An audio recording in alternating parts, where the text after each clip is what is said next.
The following program, Normal Show Live, is intended for responsible adults only. We advocate for the repeal of marijuana prohibition for adults. We discuss the science, culture, and controversy about America's marijuana laws. We do not advocate or encourage any illegal activity and advise all listeners to learn their state and federal marijuana laws by visiting normal.org, NORML.org. Opinions and claims made by guests and advertisers of Normal Show Live are their own and do not necessarily reflect the philosophy and policies of Normal. Listener discretion is advised. You take a seed, you plant it, you grow it, you dry it, you roll it, you smoke it. You take a seed, you plant it, you grow it, you dry it, you roll it, you smoke it, and it goes down smooth. Hey! Spanning the continent to bring you the truth about cannabis and marijuana law reform. I smoke pot and I like it a lot. From the promise of legalization. And I think we need to rethink and decriminalize our marijuana laws. To the agony of prohibition.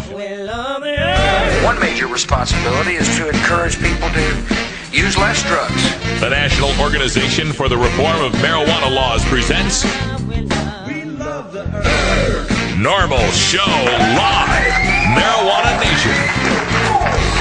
Now, here's your host, Normal's Outreach Coordinator, Radical Russ Belville. Good afternoon, tokers and tokettes, and welcome. It is Tuesday, October 11th, 2011, and it's got to be 420 somewhere in the world. Thanks for joining us. Glad to be back here. I'm sorry, it's Tuesday, not Monday. Did I say Tuesday? Monday? What the hell did I say, Todd? I don't know. I really wasn't paying attention. We'll go back and check it out. But it's Tuesday because Monday we had the day off. It was a federal holiday. My least favorite federal holiday, but it was one, and we had to take it here at Normal, so we had the day off. Let's bring in from our virtual studio the lovely Cannabis Carrie, who's out there waiting in beautiful Astoria, Oregon. How you doing, Carrie? How was your 3-day weekend? It was a good 3-day weekend. It was a good time for a 3-day weekend for me as well. I needed to get some time off, reorganize some things, write up some things that I hadn't been, I'd been letting out, so as well. I hope you got stuff done too. I got some hiking done. I don't know if you can count that. Oh, it was great. Hiking's good. I went out to the Occupy Portland protest on Sunday. That was a lot of fun, marching with right behind the Portland Marathon. All good times. We'll talk about that more in hour two. Before we get to all that, let's talk about today's show. Of course, on today's show, it's Electric Tuesday, so we'll be getting some dance music. I got some from Brazil today, Brazilian dance music, so this will be very interesting. I like Brazilian music. Oh, it's good stuff. Robert Platshorn, the Black Tuna, will be with us talking about the Normal Senior Tour, and you heard his voice already. Let's welcome him officially here to the show.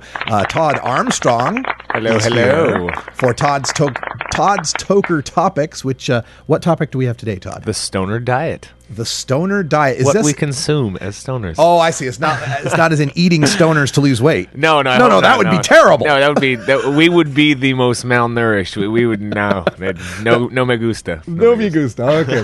And of course, also I've got a little time for Radical Rant at the end of the show. Some interesting statistics on drug testing that you might be interested in. But before all that, we get to our hemp headlines. Carrie, what do we got in the news today? Well, today we're going to cover, in the face of all that pressure from the feds, we're going to cover how the D.C. medical marijuana program is cautiously moving forward. Also, there was a tense moments in a border town on the Mexican side, of course, so it got no U.S. coverage. We're going to talk about that. A Colorado case that might have some far-reaching implications. And if we have time, we're going to round it up with a story about some seniors that mistakenly ate some marijuana. Oh, no. Yeah. Also, we'll end up, if I've got some time to squeeze it into the news, an update on our Papa Narcs boycott and the medical marijuana patient in Colorado who was narked off by Papa John's Pizza. We've got an update on him. Really interesting development there. All that and more coming up on Normal Show Live today. We are the voice of the Marijuana Nation. Stay tuned. You might learn something.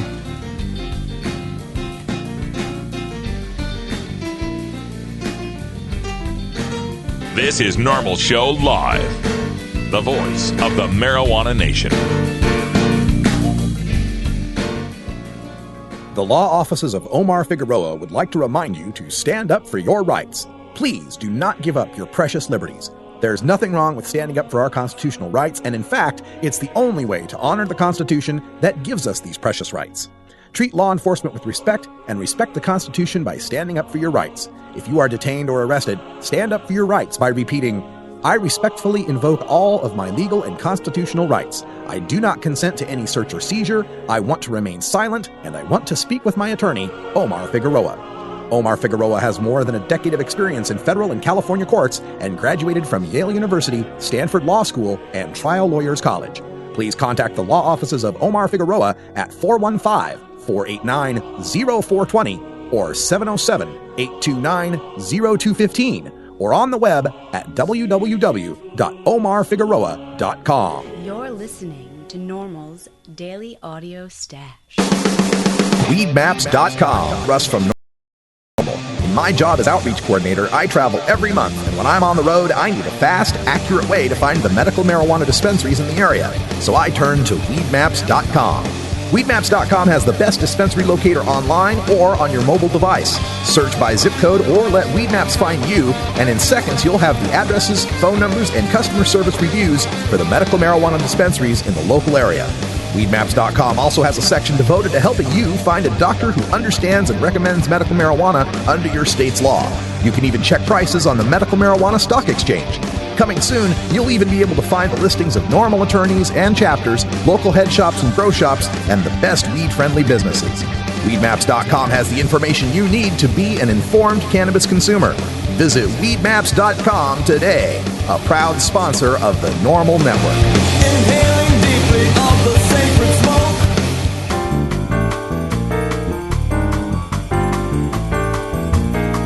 Medical marijuana, industrial hemp, consumer cannabis. It's time for this week's Normal News with Cannabis Carrie. With the new round of scare tactics from the federal government on medical marijuana dispensing, some of the newer programs are cautiously moving forward. Those in the last rounds of the process hoping to open a dispensary in the District of Columbia now have less than 3 weeks to submit their plans to the city.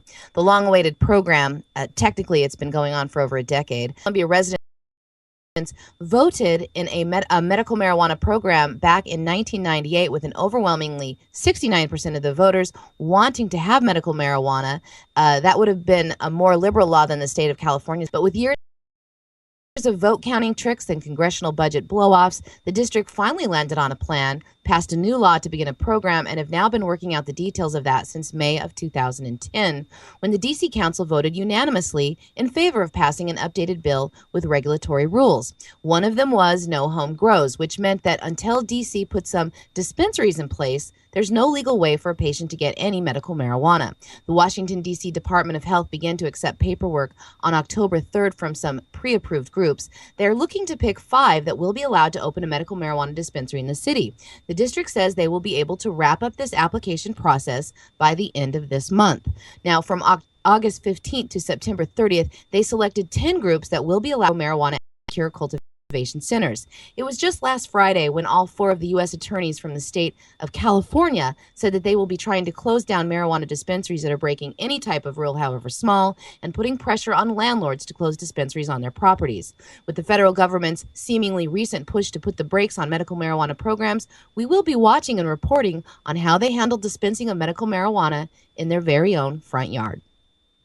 Well, it's about time they get around to doing something with this program. It's gone way, way too slow getting this implemented, while these bureaucrats dicker over what the reasonable regulations should be, to make sure that healthy people don't smoke pot. By God, that would be terrible. Trying to figure out how they're going to curb abuses and make it secure. While they do all of this, behind the scenes backroom dealing, people are suffering. There's patients in DC who've been waiting for this, not for just as long as it's been approved since 2010, but back since 1998 when it was voted on. Okay, voted on back there in 98, and our government threw roadblocks in the way to even stop the counting of the votes. Enough is enough. Let's get medical marijuana to our patients in DC before too many of them die waiting for it to happen.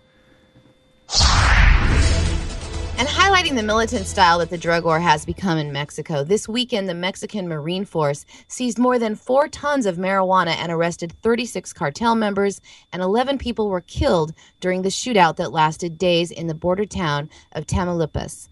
The raid and subsequent shootout with the Marines happened actually in the town of Miguel Alarman, a city in Tamaulipas on the Rio Grande, directly across from the Texas town of Roma. Those arrested included the head of the Gulf Cartel, who was captured after a gunfight that ended with 10 more cartel members shot dead. The massive amount of marijuana was found in 2 different locations. A spokesperson for the Marines said in a press conference today that they also seized 251 hand grenades and 35 grenade launchers in the raid. The Gulf Cartel was once the dominant trafficking network in that area, but they have since been in a conflict with the Zetas Cartel, who are now considered the dominant gang in the eastern Rio Grande. You know who doesn't have big caches of weapons and armies of lieutenants and foot soldiers waiting to kill each other in the streets of Mexico? The brewers of Corona beer and Pacifico beer and Dos Equis beer and Jose Cuervo tequila and Patron tequila. All these different liquor manufacturers and beer manufacturers seem to be doing just fine business in Mexico. They don't seem to be killing each other over anything, and they're free to load up trucks and truck them right into the United States of America, thanks a lot to NAFTA, actually, to bring that fine Mexican beer and fine Mexican liquors and right into the United States, and we're free to buy them. We can buy these liquors and tequilas and beers. Some of these tequilas, 80, 90, 100 proof, really potent stuff. We can bring it into this country. We can drink it. We can get drunk as a skunk and, puke on our shoes and get in fights and risk our lives driving on the freeways. We're doing all that stuff because of the alcohol, but we're still free to do it because most of us do it fairly responsibly. And we realized, 80 years ago or so, that trying to ban it, trying to police morality, trying to stop people from getting the alcohol that they wanted caused more crime, didn't stop the alcohol, led to violence, and almost destroyed our country. How long will it take for us to relearn the lesson of prohibition? The Colorado Supreme Court is deciding if they should pick up a case that could potentially change the landscape of the medical marijuana industry in the state. The question is a fundamental one. Does Colorado's Constitution, amended by vote to include a provision, give people a right to cannabis? This summer, a Colorado Court of Appeals said that a man who was fired from his job over his legal medical marijuana use did not. That man, Jason Benoit, is now asking the Supreme Court to review the case. The reason the decision may have broader reaching consequences for the state has to do with the legality of the state's dispensary regulations and the boundaries that the state can place on when and where people can use medical marijuana, and it may all rest on the court's answer to that question. Currently in Colorado, there are a number of lawsuits in the state that are challenging the laws about medical use and challenging the communities that can and have outright banned medical marijuana businesses. Advocates of medical marijuana say that the state constitution gives a patient a fundamental right to access medical marijuana and that is equal to your right to free speech or state protections of due process. If so, then it would be illegal for the state to infringe upon a patient's access to medical marijuana, striking down dispensary bans or caregiver-patient restrictions. Kathleen Chippy, the head of the Patients and Caregiver Rights Litigation Project that backs Benoit's appeal, is suing to overturn dispensary bans. She says that if they rule in their favor, it could set a nationwide precedent.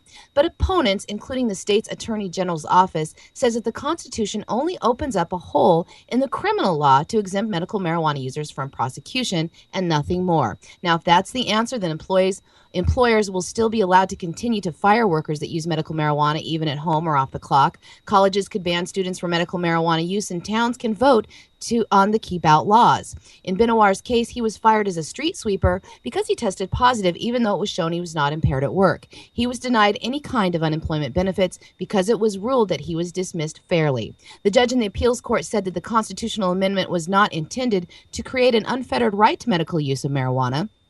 And one judge dissented and said that Benoit should be given his benefits since he was denied employment solely because he exercised his constitutional right to use medical marijuana. We will keep you posted. Well, how about just fighting for, putting that right into the Constitution if it's not there already? I don't have high hopes, pardon the pun, on how well the Colorado Supreme Court's going to rule on this. I don't know the full details of the amendment or how they might rule, but I don't see them carving out a right to marijuana in that, like all medical marijuana laws, they are exceptions to criminal prosecution, and I don't see how you turn that into a right. That said, I would like to remind everyone, Kathleen Chippy is the woman pushing the suit here. Let me remind you about her statement about the regulate marijuana like alcohol going on in Colorado, I believe it is, where they would legalize marijuana for all of us, including the healthy people. She said, quote, "We will defeat this like Prop 19 and do it with a smile on our faces."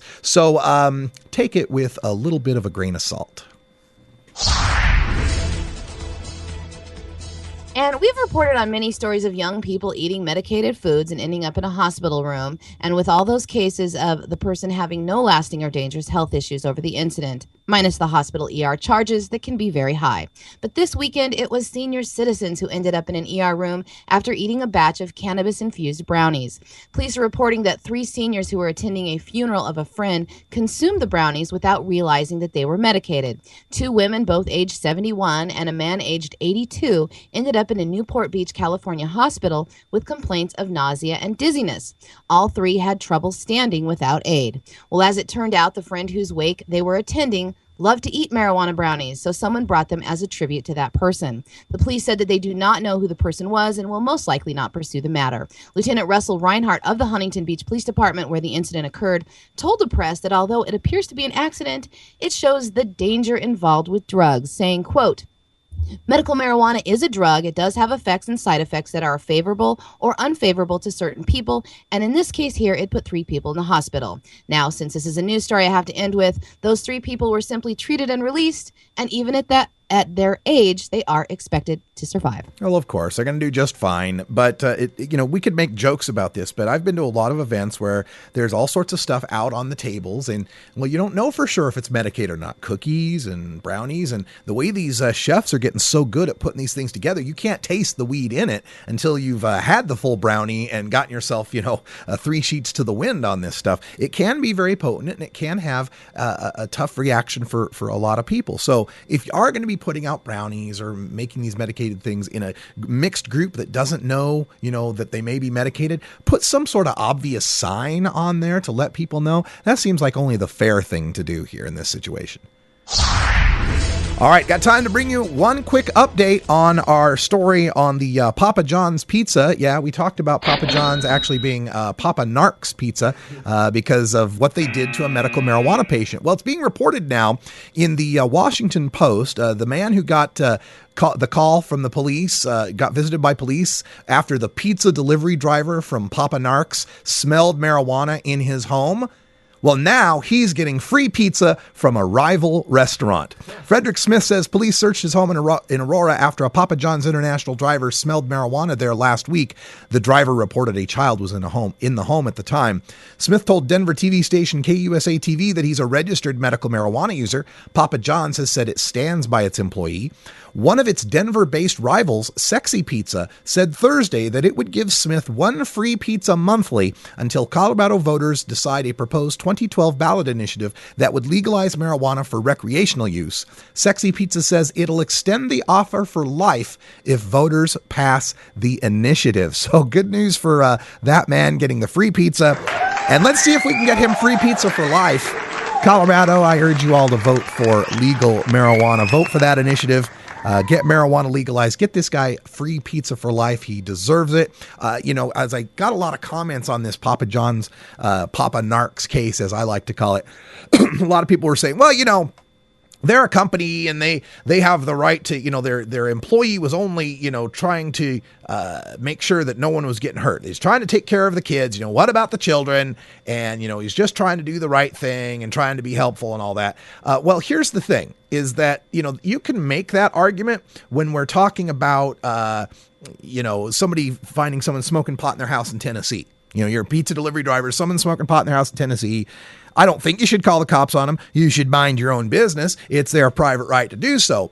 But at least you have a little bit of an argument because it's always a crime in Tennessee to smoke pot. But if you're running a pizza establishment, you got delivery drivers going to people's private residences in the state of Colorado, where medical marijuana is part of their constitution, and many people have that legal ability to use their medicine in their own homes. You need at the very least, and now I'm not saying that Papa John's needed to come down on their driver or fire him or anything. They should have said, we understand what the driver did. We support him as a private citizen who spoke up, thinking a child was in danger. However, this incident has shown us that we need to train our delivery drivers to understand there is a medical marijuana law, and that not all use of cannabis in the home may be a cause for alarm, and that they should call management first and let management at Papa John's try to decide whether this is something that should involve calling the police. Don't leave it up to the pizza delivery driver as to whether or not I'm going to get a knock on my door from the police scaring the hell out of my children because I ordered a pizza.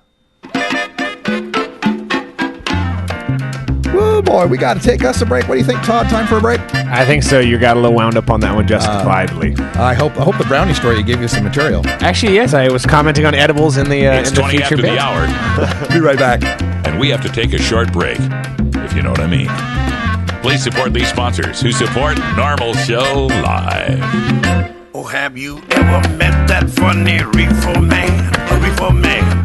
Have you ever met that funny reefer man? A reefer man. If he said he swam to China, he would tell you South Carolina. Then you know you're talking to that reefer man. You come here on Tuesdays.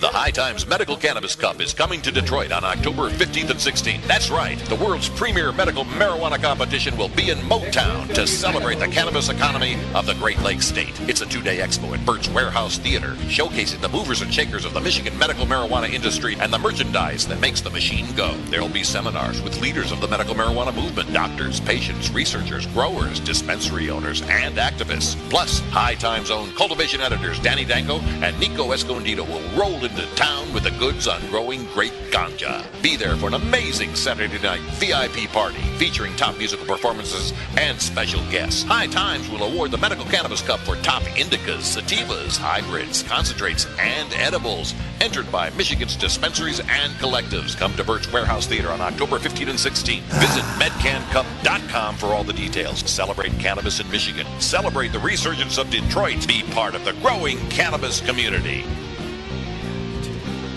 Everybody else in on this oil shit. Yeah. Nobody smoke pot anymore. Normal Show Live is actually live every weekday at 1 p.m. Pacific, 4 p.m. Eastern at live.normal.org. The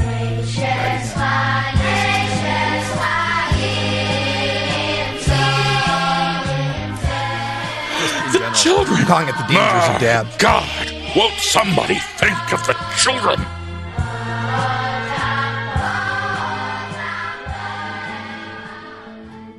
In today's busy world, we're inundated by advertising for all types of pharmaceuticals that come with a laundry list of potential side effects. Shouldn't you have better medical choices? Natural alternatives to pills pushed by Big Pharma? At Alternative Medical Choices, you could choose natural, safe, and effective alternative therapies that are right for your budget without nasty side effects. Cannabis, or marijuana, has been a legal medicine in the Pacific Northwest since 1998. Our doctors will help determine your qualifications for a medical marijuana recommendation in Oregon, no matter where you live. Our massage therapists will ease your aches and stress with soothing hemp seed oil or cannabis-infused massage salves. We also offer acupuncture, Reiki, and other alternative health therapies. Call Alternative Medical Choices in Portland, Oregon at 503-288-5579 or visit our website at www.altmedchoices.com. We specialize in out-of-state recommendations. That's www.altmedchoices.com or call 503-288-5579.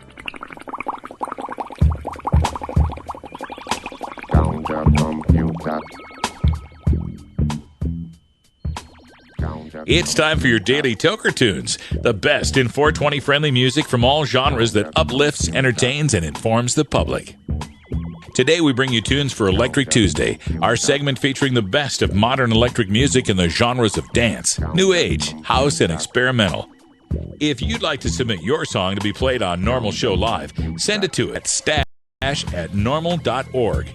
Now here's some more great independent marijuana music for today's Daily Toker Tunes. All right, folks, I don't know a whole lot about this next song. Cannabis Cure is on his way to Denver by bus, so he couldn't be with us to join us. And it was sad seeing Cannabis Cure go. He's really worried about going back to the UK. So if you've got his Twitter handle, Cannabis Cure UK, send some love out to our boy. He needs a little support. I know he's been spoiled by the Pacific Northwest medical marijuana scene, and I know it's going to be tough for him to go back to where he was. Oh, absolutely. Absolutely. When they think it causes schizophrenia, it's like, no, it causes a relaxation where we're from. That's exactly right. So good luck to you, Cannabis Cure. So in the meantime, I'm picking out the Electric Tuesday music and found this one through, just through the Google, actually. I put in marijuana dance music and let's see what would pop up. And this came up. Smash Mouth. No, this one came up from a group called Titanos. And I think that's the way it's pronounced, Titanos or Titanos. I'm not sure. Titanos sounds like a breakfast cereal, though. It does. Titanos from Brazil, and it's called Marijuana Original Mix. Enjoy it for your Electric Tuesday. Titanos com Brazil.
One of my favorite elements in this type of music is when they throw in the random sound of a phone ringing. That's the coolest thing a DJ could ever. That's the coolest thing a DJ could ever do, right? Yeah. That or just scream remix and then just kick the table real hard. That, of course, is us dialing out to our next guest, Robert Platshorn. The Black Tuna will be with us to talk about the Normal Senior Tour and, of course, his adventures as America's longest-serving marijuana nonviolent prisoner. It's Normal Show Live. We're right back after this.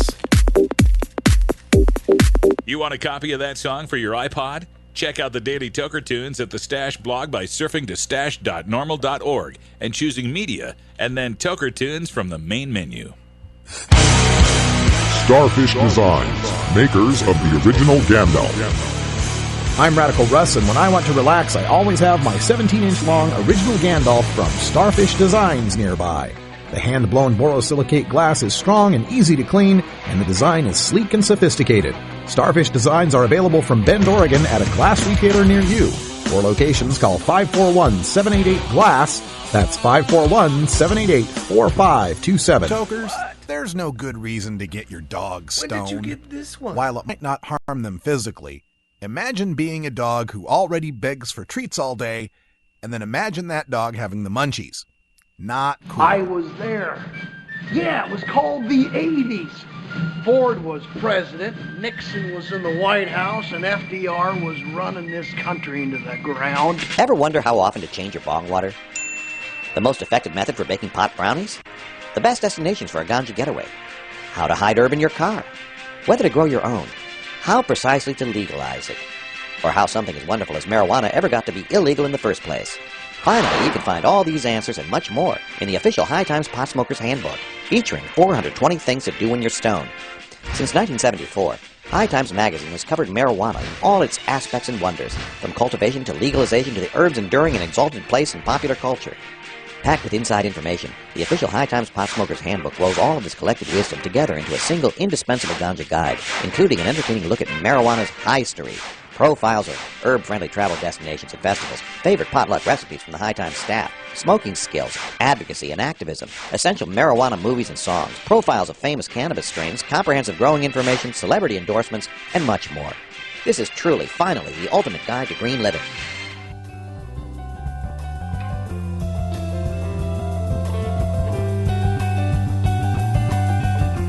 Normal, unlike any other marijuana or drug reform organization, is built from the ground up by grassroots activists.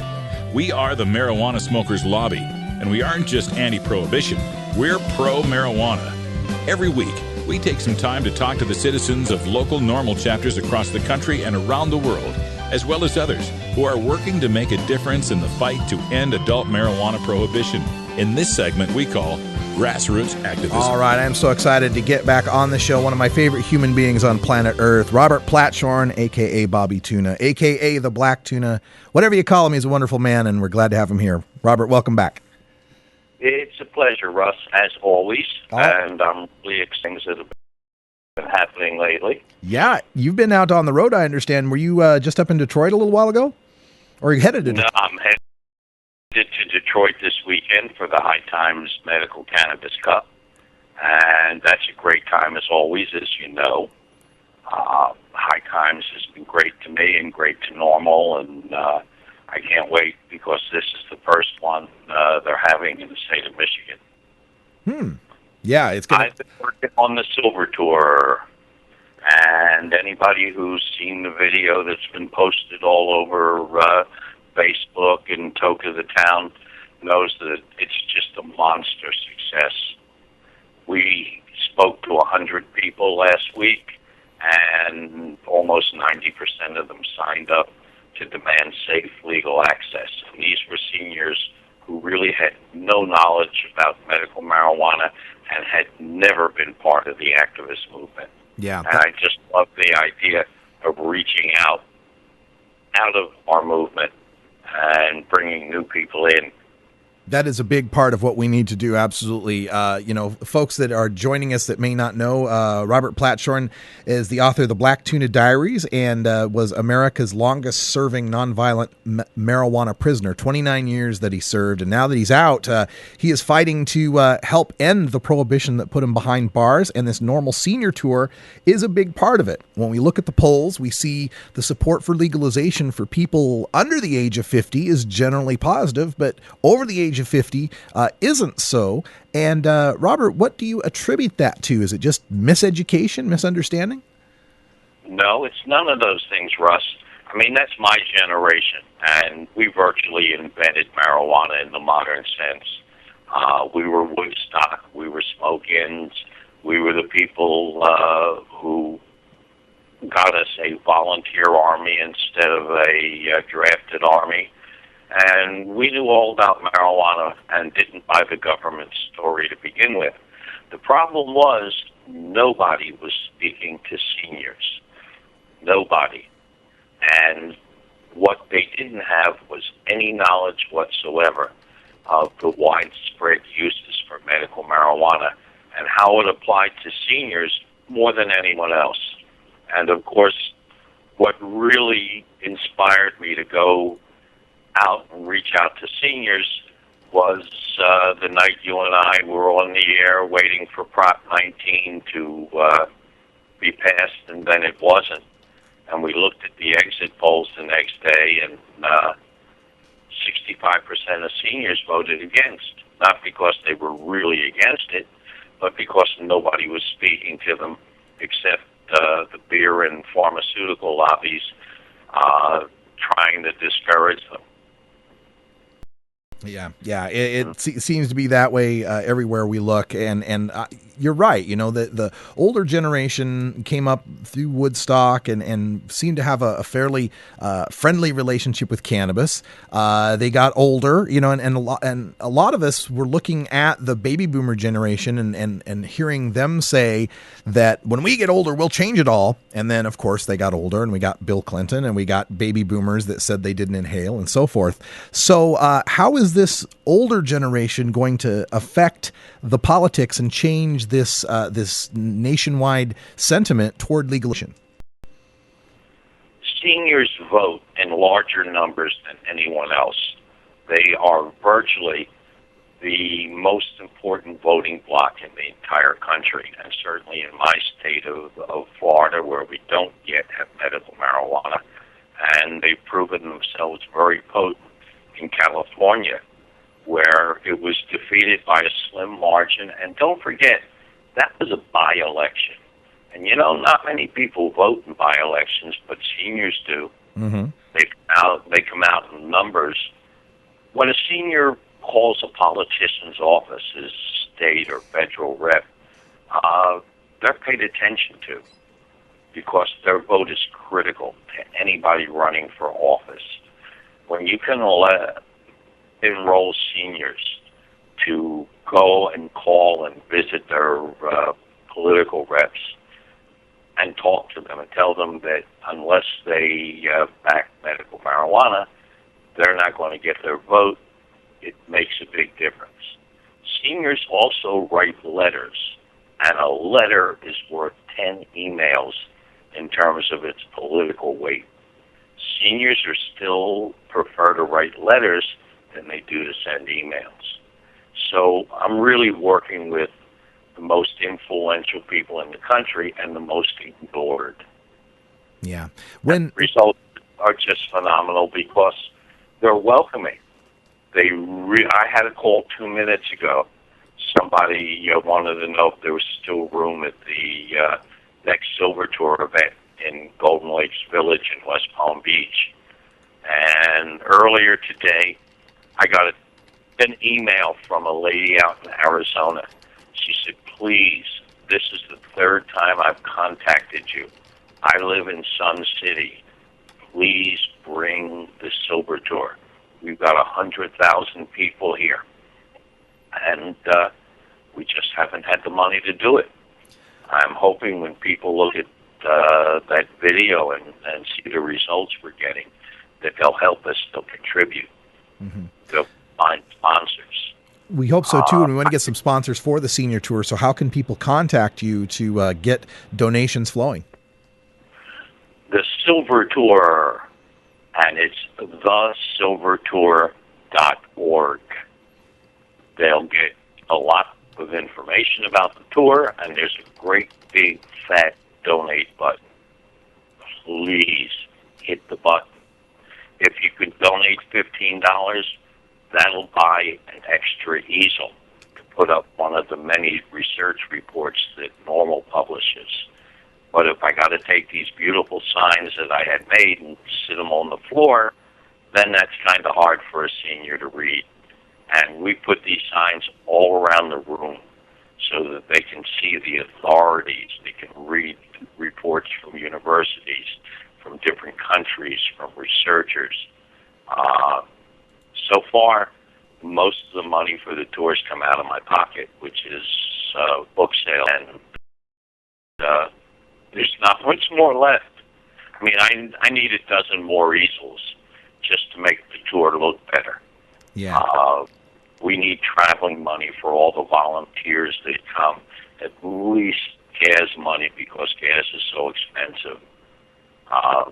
There's so much the tour needs, and ultimately, I want to video one of the tour events and put it up on national TV in the infomercial slots. I want to do a 1-hour video.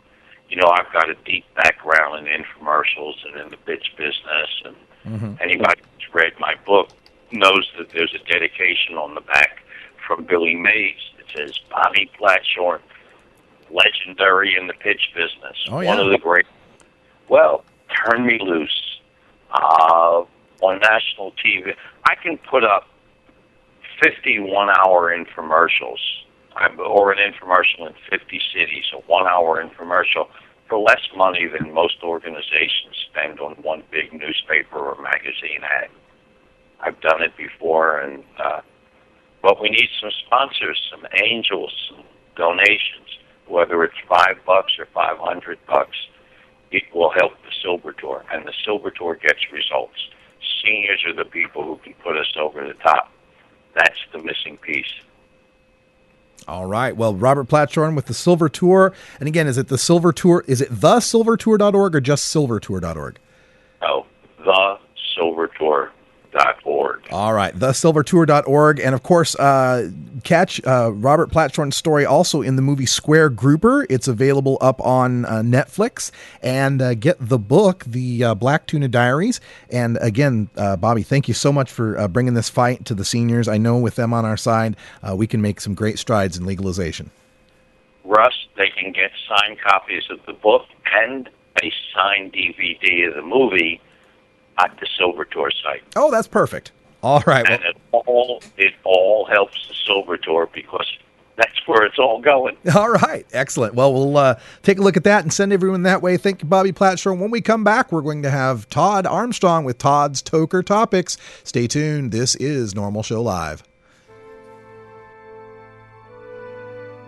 Hello, this is Webb Hubble. Life insurance is now available for responsible smokers. For years, responsible marijuana smokers have not been able to access affordable life insurance products, nor unique cannabis consumers.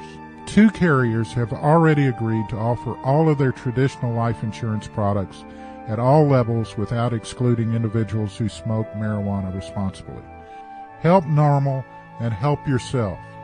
If you've been declined for life insurance, are paying above market premiums, or simply want to know what now may be available in the way of insurance for marijuana smokers, contact me at info@mclaughlinonline.com or simply call me at 202-293-5566. Tjena, jag heter David, PKA The Dirtball. Vi ska röka hela tiden, alla år. Cannabis, pot, Just say no. No matter what you call it, it's a huge part of popular culture. Where'd you learn that, Cheech? Drug school. You don't need weed school. You just need a copy of the new book, Pot Culture, the A to Z Guide to Stoner Language and Life. Hey, this is great, man. Even if you never smoked marijuana. I never used marijuana. Sorry. Don't think you smoked marijuana. I experimented with marijuana a time or two and didn't inhale. Or you used to smoke marijuana. I inhaled frequently. That was the point. Pot Culture by former High Times editor Steve Bloom and Shirley Halperin will answer every question you ever had about marijuana culture. Has that marijuana made it back up here yet? Check out Pot Culture, the A to Z guide to stoner language and life at Amazon.com or visit potculturebook.com today. Too bad, man. I just stopped smoking yesterday. Here at Normal Show Live, we spend all week taking a serious look at the tragedy of American marijuana prohibition. But it is important to take a break and remember that we are a vibrant, diverse, and oftentimes hilarious community of people. So on Tuesdays, our friend, comedian Todd Armstrong, or Goob the Knob on Facebook and Twitter, joins us to expose the lighter side of lighting up with Todd's Toker Topics. It's always a little uncomfortable because it sounds like a command. I know, it regrets me ever typing it into anything a year and a half ago. Every time I hear And now it. you're stuck with it. I'm professionally stuck with it. How do you think the middle-aged guy driving the SUV and eating meat feels about being called Radical Russ? That's true. I kind of got stuck with it 20 years ago. I'm still stuck with It's it. one of those things, like, at least Gone to John picked a cool one. And I was like, it's not like something weird. Actually, I created that one. Good, because it was supposed to be something really horrible, like Johnny Two Stanks or something. I don't remember what it was. It could have been awful. It was horrible. Well, on Tuesdays, Todd joins us here to bring us Todd's Toker Topics, and our topic today is the stoner diet. So, Yes. Todd, take it away. Yes, this is something I've dealt with my whole life, being a chubby kid that's tried to keep it off myself. But the stoner diet does lead to one thing, and that's boobs, whether it be on the man or the female. It doesn't matter. And it's more than just Taco Bell. Now, the stoner diet kind of consists of an angel and a devil on each of your shoulders. Now, the good angel knows better. He knows you should be eating tofu and veggies. And the bad angel says, hey, I'm kind of a devil. I look better in red. Let's go to Carl's Jr. That new steakhouse burger looks pretty bitchin'. And it was last night when I had it. It was the most amazing thing I've ever eaten in my life. Do not go there unless you would like a new addiction. The Carl's Jr. Steakhouse Burger is the finest bit of fast foodness ever. But that's a change in a diet. I digress again. But the stoner diet started off in high school with everyone eating Apple O's and Mountain Dew and surviving on that for up to 3 years at a time. And then it moved to college, where Coleco's at right now. It's a balance of, more along the Taco Bell and Rockstar line, where you have a healthy balance if you throw some veggies in there. But then after college, most of us know, and Coleco's going to learn, you move into the Totino's Pizza and then Diet Pepsi land, because you're kind of working off those boobs you started to grow post-college. And then once you get married, you start being more mature, and you need to step up to Little Caesars and Applebee's for date nights. And then your whole world changed, and then the stoner diet really kicks in. Two things happen to you. The first thing is you discover cooking shows. Yes, cooking shows. They infuse the stoner diet. Where else could you come up with Mexican food meets Southern barbecue? Only stoners. Maple bar, bacon, voodoo donuts. It's a tourist attraction now. Yeah. That's from a cooking show and people being baked. At food carts, that's the product of stoners watching food carts. I had the finest meal in the world I never thought possible. Gourmet cut French fries with cheese curds and pulled pork and fiery hot barbecue sauce on top of it. That is a stoner staple. Now, we know better than this. There's two things we're missing in this world. Is one, cooking show bloopers, because that'd be the greatest thing to ever watch. That's like the smart man's nut shot on cycle. You need to get to a sushi restaurant. That's the second thing that changes your life in the stoner diet. Once you find a sushi restaurant when you're baked, your life will forever be different. You have endless amounts of rainbow-colored healthy food shoved in your face at $2 to $5 a plate. Now, don't go too high, and make sure you drink lots of water, because you will blow a gut out when that rice later expands. Yes. But we need to go to that. We need to go there because sushi is a great focus point. It's a healthy food. It's simple protein. It's a lot of good stuff you need to eat. And where the hell else you're going to eat eel? Yeah. Like, who else would eat eel? Stoners will try anything. It's all covered in eggs. We'll eat anything. Cadbury cream eggs all the way to smelt roe. We love it all. But we need to focus on healthier edibles. No, not everyone will eat a brownie at a party, including a child and old folks, even if it's cannabis-laced. Yeah. We need to start focusing on medicated vegetables, stuff like that. Because if we really want to legitimize the medical approach of it, let's start focusing on healthier edibles. It's a good PR approach to go for. So I'd like you folks to put down the brownies and the candy and pick up the broccoli, and let's throw some medicated oil in there. I'll see you next Tuesday, and change that stoner diet just a little bit. Thank you very much. Oh, Todd's Toker Topics. Thank you so much, Todd. Appreciate that.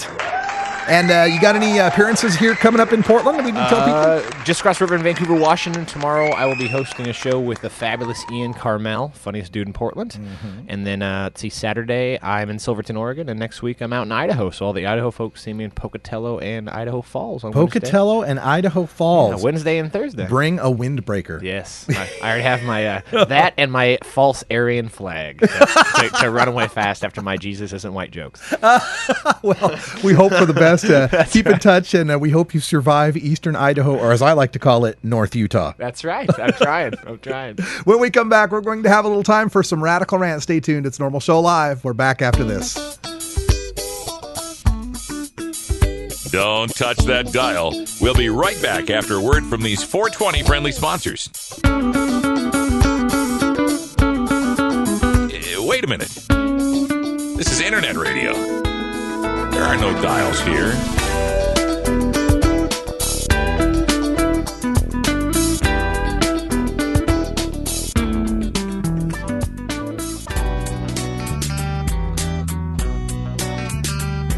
Look, when I was a kid, I inhaled frequently. That was the point. Remember, Mr. President, you once were just one bust away from being Barry the drug criminal. Life ain't a box of chocolates gum. That's why people smoke weed and take bumps and drink way too damn much and get drunk and do it all over again first of the month. You want answers? I'm as mad as hell, and I'm not going to take this anymore. You want answers? You have offended my family. I think I'm entitled. You want answers? I want the truth. And you have offended the Shaolin Temple. You can't handle the truth. Surely you can't be serious. I am serious. And don't call me Shirley. Radical Rant. All right, folks, before the show came on today, I've been writing a piece on dabs, and I've been writing this for Kush Magazine, and I was originally going to rant on that, but it got to be much longer than would fit in a rant. So I went paging through the Google News, the marijuana feed that I have here, to try to find something to talk about here at the end of the show. And lo and behold, I found this incredible press release. This was from Quest Diagnostics Incorporated. Now, if you don't know Quest Diagnostics, they are the nation's leading purveyor of drug testing for workplaces, right? And here's their headline. Hydrocodone and oxycodones lead U.S. general workforce positives, outranked only by marijuana, according to Quest Diagnostics Drug Testing Index. Hydrocodone and oxycodones remain the most detected prescription opiates in the U.S. general workforce. Random drug tests for hydrocodone and oxycodone find nearly double the positives than pre-employment screening. Okay, so when you dig into the meat and potatoes here of the numbers, what we're finding here, and let me get the numbers here, compared to 2005 levels, oxycodones are 96% higher in the detected prescription opiates in the general workforce. Hydrocodone is 47% higher than 2005 levels, right? So in a span of about 5 years here, we've seen a doubling of oxycodone positives and an increase of half in the hydrocodone detections. All right. Now that's the OxyContin, that's the hillbilly heroin that we talk about here a lot. And they go out here. The pre-employment screening revealed tests that were random drug on the oxycodone, the OxyContin. That is to say, when they do the pre-employment drug tests, they don't catch people. They catch people twice as often when they're talking about the random test than the pre-employment drug test. And they get on here a little further here to talk about how this is, second only to marijuana. Right? That second only to marijuana. Marijuana is found twice as often in either test, either pre-employment or random testing. But the oxycodones are found twice as often in the random as the general. Now, this is the scary numbers they want to throw out at you here. But I wanted to get actually behind the numbers and tell you what we are worried about here. When they are looking at the increase in the test positives for urine drug testing, they found that the hydrocodones and all these things, the January through June 2011 rate was about 1.3%. About 1.3%. That means when there was an accident and they had to randomly test someone as to whether or not there's a problem on the job that had to do with drugs there, only about 1 out of 100 of those accidents turned out to be because of OxyContin, right? Now they're saying that's twice as high as what it was before. What it was before was 0.56%. So where we've gone to is from 1 out of 200 accidents had to do with OxyContin to 1 out of 100 accidents had somebody who was on OxyContin. Ooh, terribly scary, huh? 1 out of 100. See, this is the thing, is when they see things increased by double, you have like 4 times the heart attack risk from smoking a joint. Well, yeah, but your heart attack risk in the beginning was incredibly infinitesimal to start with. So 4 times incredibly infinitesimal is still pretty damn small, right? That's what they're doing here with these numbers on the OxyContin tests.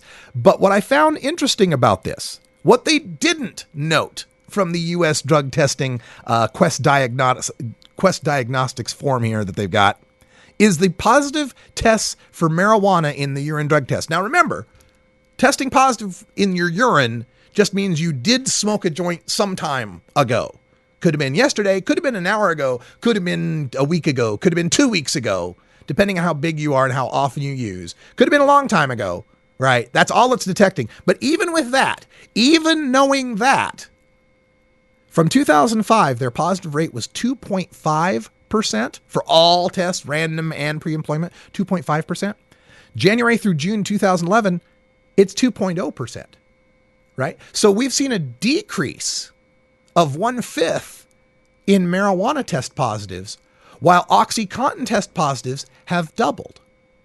How come the headline isn't "Crackdown on marijuana causes OxyContin rate to go up"? Now, I'm not saying necessarily that's true either. There is no causal relationship necessarily, but it's just as valid a relationship as they try to point out whenever they're demonizing the use of marijuana in the workplace. I think there might be actually something to the causality there. Notice how they said in the numbers that they got twice as many of the workplace drug test positives on OxyContin when they were random as compared to when they were pre-employment. You know why that is? Because if you're a guy who's, abusing OxyContin or hydrocodone, if you're abusing those drugs, you know that it doesn't stay in your system that long. You can kick it for a couple of days to take that pre-employment drug test and get your job. Then once you're on the job, you can go back on the pills. And that's why we're seeing twice as many people get caught for them when they is a random test as compared to pre-employment test. But you don't see a change in the numbers between random and pre-employment with marijuana. That suggests to me that the people who were already using marijuana continue to use marijuana when they get their jobs, that they don't try to quit or aren't able to successfully mask getting through the pre-employment drug test any better than they can the random drug test, because marijuana metabolites stay in your system for so damn long. These are numbers that are just showing what we've been saying over and over again, and that is, if you continue to punish people for using the safest therapeutically active substance known to man, they will move to other alternatives like K2 and spice. That's the other thing that we're seeing lately, the whole K2 spice synthetic marijuana phenomenon. And when we ask people in polls why they're using the K2 and spice, the overwhelming majority come back to tell us it's because it doesn't show up on the drug tests. So we get people off of something that's got 5,000 years of proven efficacy and safety in the human race, a much more concentrated, synthetic, unknown, more potent, dangerous variety up on the drug. Have in this country, because alcohol is perfectly legal. It's celebrated in our culture. We don't give people the rational choice of being able to pick something that's safer for them. These things are all tied together, and this continuance by Quest Diagnostics here to prop up their industry model on testing people's urine to determine whether or not they're fit for work is an abomination of the liberty that this country was founded upon. Every time you are submitting to a random drug test or a pre-employment drug test, you are essentially saying you're guilty until proven innocent. I've got to prove to my employer that I'm worthy of having this job because I don't break state and federal laws with regards to which one of the drugs is unpopular enough to lock people up in a cell for.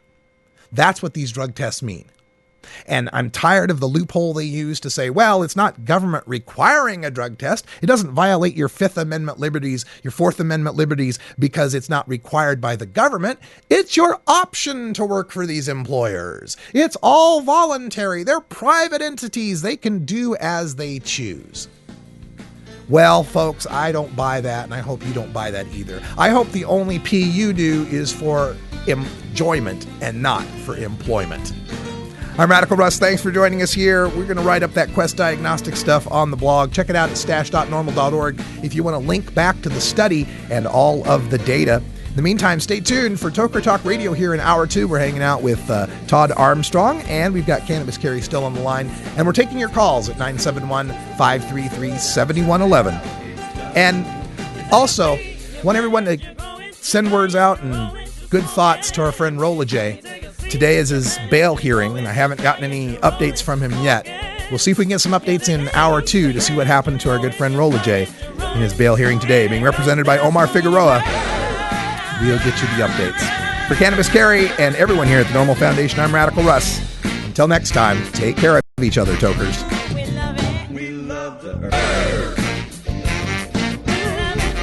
This is Normal Show Live, the voice of the Marijuana Nation. You take a seed, you plant it, you grow it, you dry it, you roll it, you smoke it. You take a seed, you plant it, you grow it, you dry it, you roll it, you smoke it. You take a seed, you plant it, you grow it, you dry it, you roll it, you smoke it, and it goes down.